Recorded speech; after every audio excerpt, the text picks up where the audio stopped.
So I haven't made a video in a little while, but I wanted to show how I was doing my lower cross member.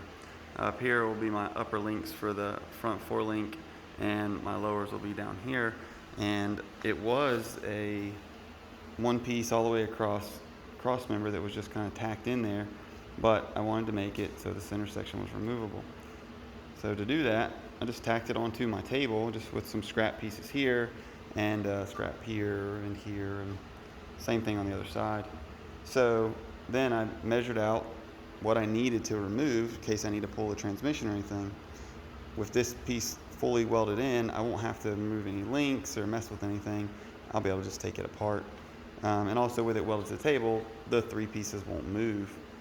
Just from heat and pulling, this shifted up just a hair, but I'll just clamp something on and pull it back before I weld it, and it won't be an issue. So what I do is make some plates like this, drill everything in them, and make them so that they fit.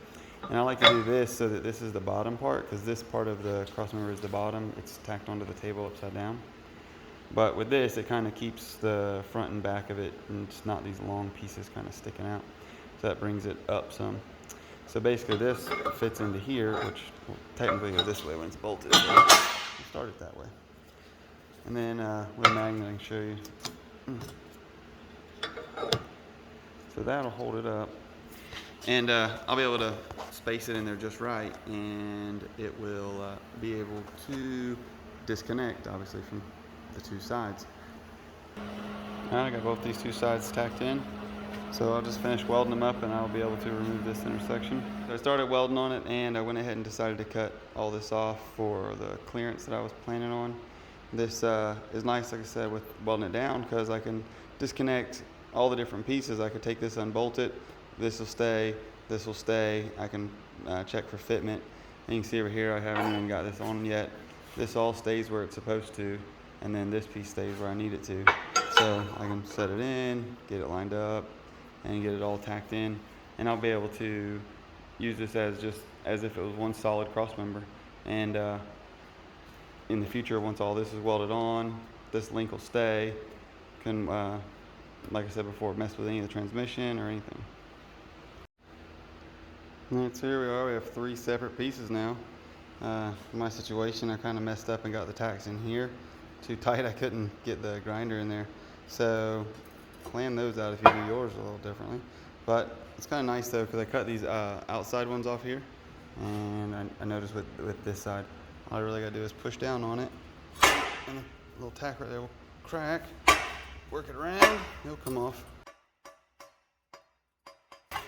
Boom, there we go. Alright, so I couldn't fully reach the underside, obviously, because it was so close to the table. Just only height I had was kind of whatever these scrap pieces were. So I have to flip it over so I can finish in this underside welding. And then some of these were real tight, like trying to get in here. It just would have been real hard to try to do at, like the angle I was forced to do it at, or would have been forced to do it at. So by getting it off, I can reach into some of these tighter spots, and like I said, with it all welded intact, there won't be much movement, if any, and whatever movement it will have won't be enough to be any kind of actual issue in the cross member itself. So it's fully welded, and now all I gotta do is finish putting everything together by bolting this up and then welding these pieces as a one-piece unit bolted together into the Cherokee Buggy. Alright, so this wraps it up. It's basically installed. Have some plating left to do.